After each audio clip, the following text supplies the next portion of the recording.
Well, major danger signal on ETH, and this is bad for the altcoins. Are you seeing this signal? So look at this. It's so obvious right now that this major trend line could get tested, and I think should get tested. Look at this.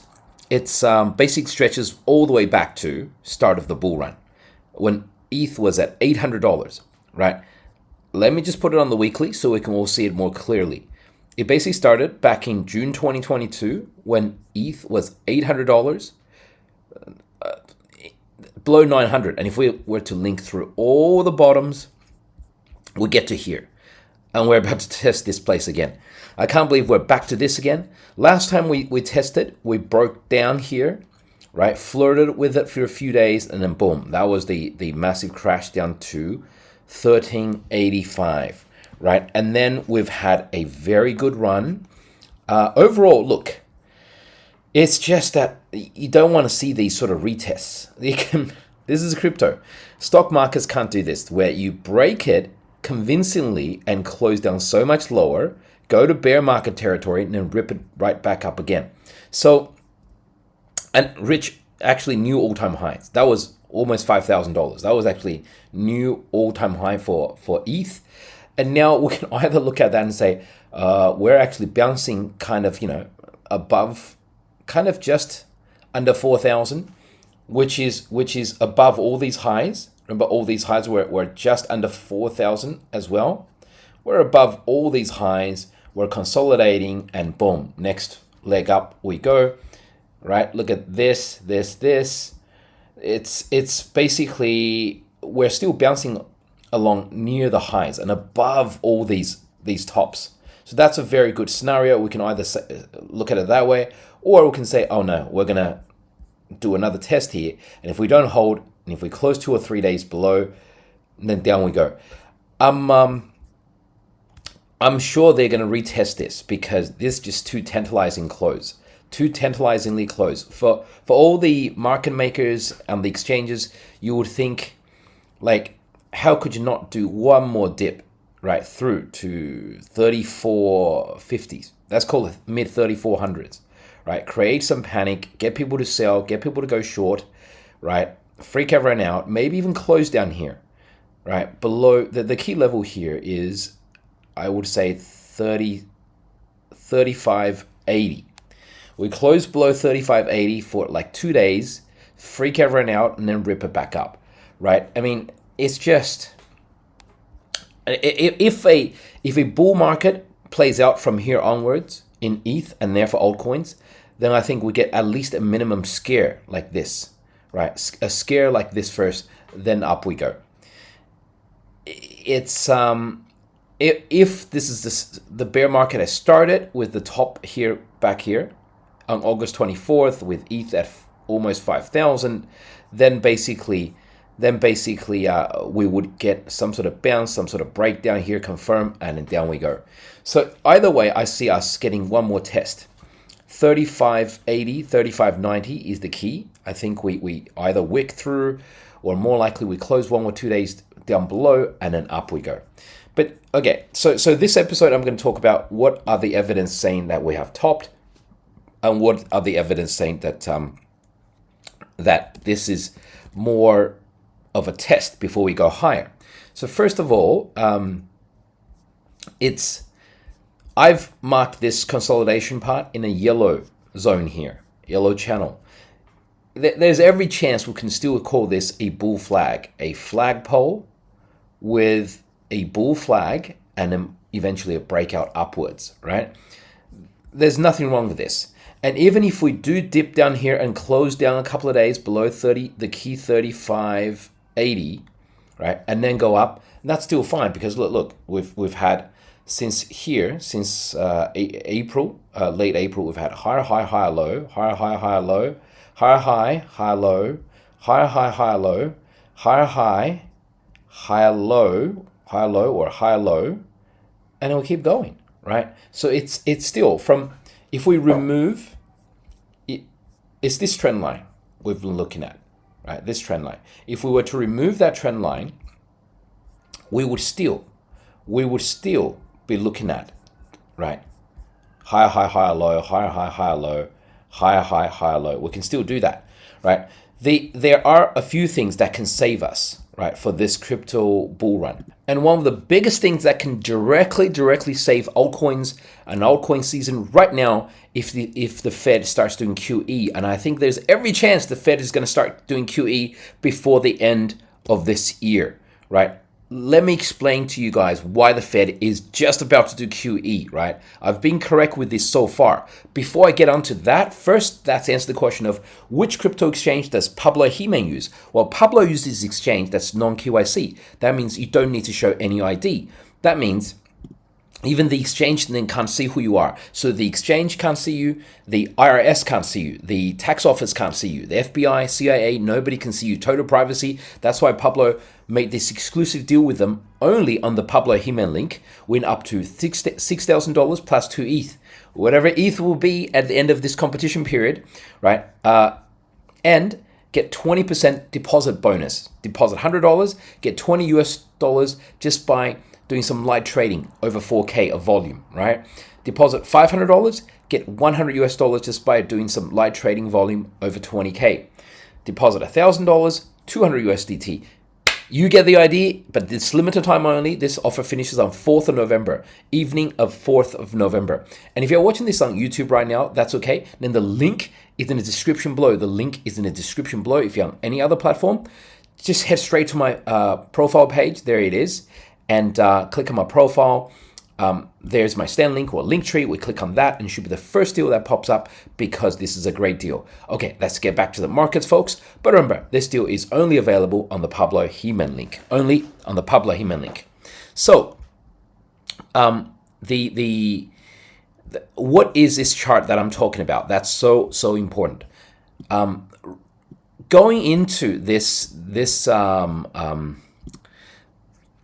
Fed meeting on Wednesday, I made a video 24 hours ahead of that meeting. I released it publicly. I put it out in my Discord and I said, guys, I think not only are they going to end QT very soon, they're going to about to start QE. That's two very different things. NQT, very good news.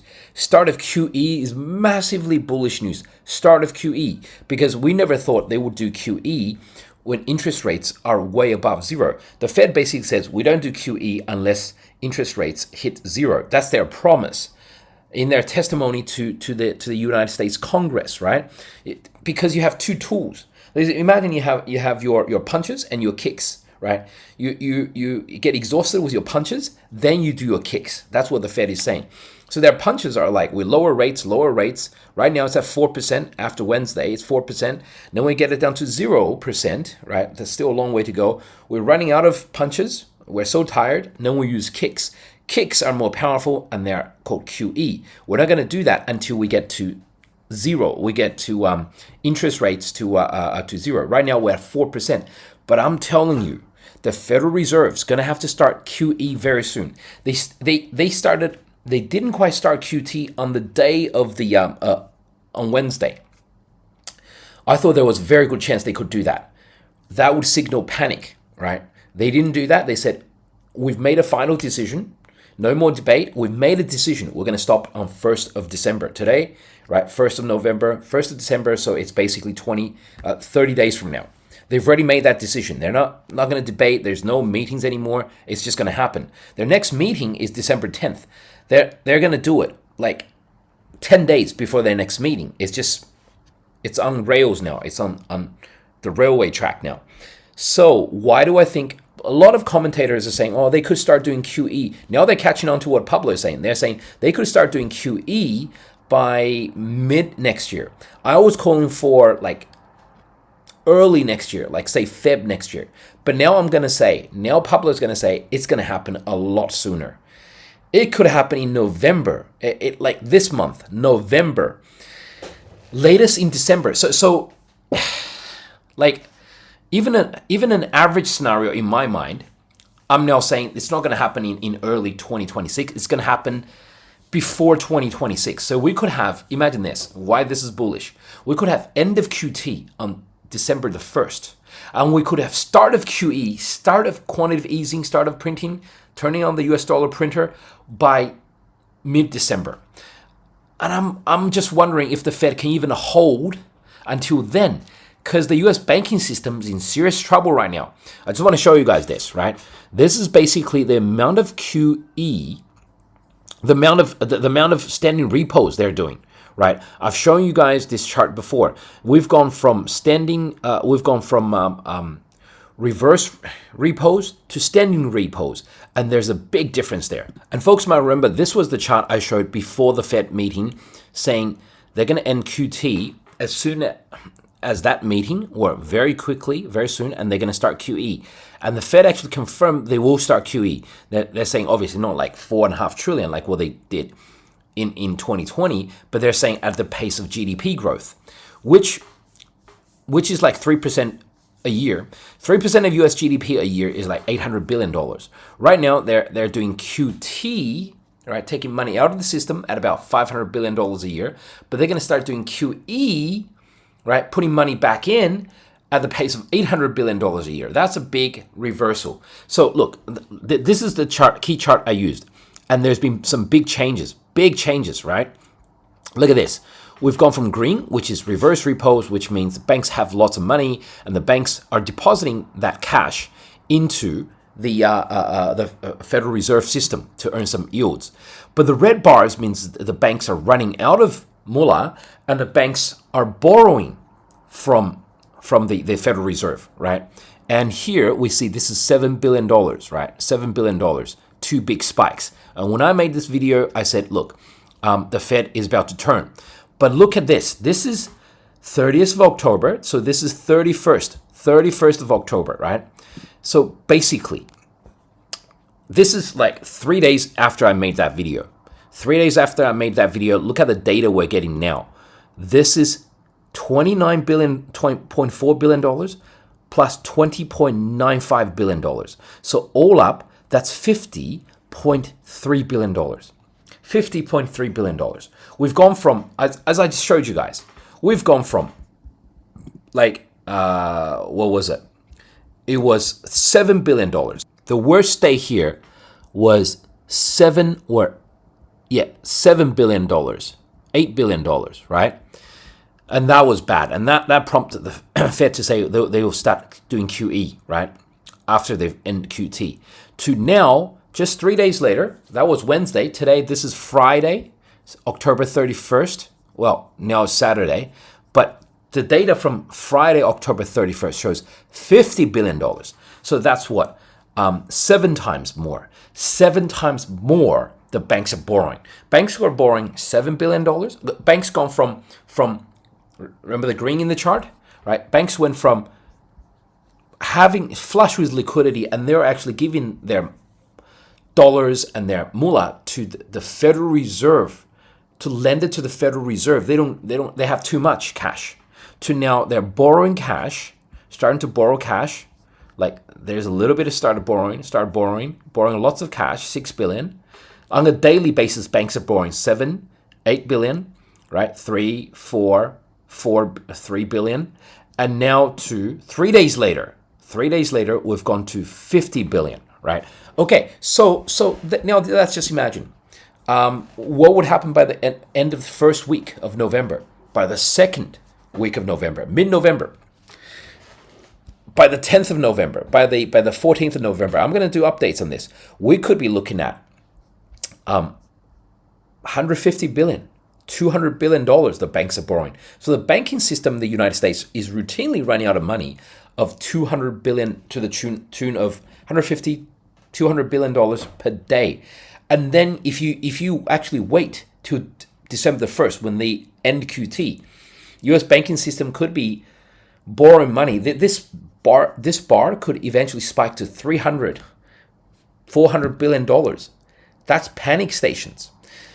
I don't think I'm updating my forecast and I'm bringing the date forward once again. I don't think the Federal Reserve can wait till early 2026, like my original prediction, which was already seemed wildly crazy optimistic, because how can the Fed do QE, quantitative easing, which is buying treasury bills, treasury bonds, MBS securities from the market, which means turn on the printer, when interest rates are at 4%. But now, not only are they going to do it, it looks like they could start doing this in November.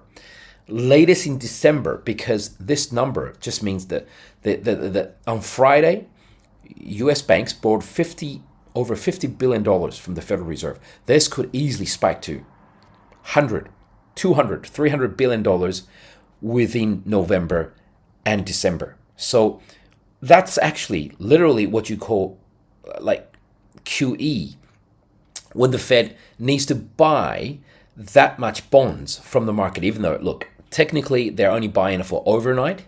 For this is the standing repo is for overnight, meaning 24 hours. It's QE for 24 hours. And when they're getting that much stress and pressure in the market, in the system, trust me, they're going to start doing QE, which is just go out there and just buy, not overnight, but actually buy treasury bonds, buy treasury bills with printed US dollars, which they print, and which is what they call turn on the printer again. And when that happens, that's very bullish for the for altcoins and Bitcoin itself. So basically, that's why I am saying that there's still every chance we could have a continuation of this bull run. Like, I don't want to see this level 35.80 get tested, but it's going to get tested. We might even get a freak out situation where they close it for 1 or 2 days below just to freak you out. Now, what I do like about this chart is that so far, even though none of these wicks downs are what we call bottoming tail, but you can still see a large wick, right? So people bought it from $3,400 all the way back to 38. Like, big whales bought it right here, big whales bought it here, big whales bought it here. So I think these are institutions like Bitminer, which Tom Lee runs, the famous Wall Street analyst. And if we get something like this, the best, I think we will get price retest 35.80. But if we do get it, I hope it won't be a couple of closes below. I hope it will be something like another one of these wicks below, where institutions like Bitminer, like SBET, right, buy it back, and we push ETH back above. The test has been done, and then boom, up we go with the Federal Reserve QE news coming in. So the in general, look, right now, it's the stocks are at new all-time high, right? And Bitcoin itself is actually playing out, the fractals. I mean, this is a fractal that I showed like a week ago of the Bitcoin crash of October. This is August 5th, 2024. So this dipped down to 106K, we just had on Thursday. That's not exactly anything new. I mean, we've seen it, right, in these fractals that I've been showing. And not only so, there's a second fractal that I showed, and this was shown like about 2-3 weeks ago, when I said, look, the current crash we had on October 11th, thanks to CZ and Binance, is very similar to the May crash, May 2021 crash. And this is the fractal I put on it. I posted on social media everywhere, and like, I know it's choppy, but that's what the price action indicates. I said it's going to be a pinball machine. Boom, boom, boom, right? We could get a retest of the lows at even 100K, and then boom, and then up we go. So it's not exactly a total surprise.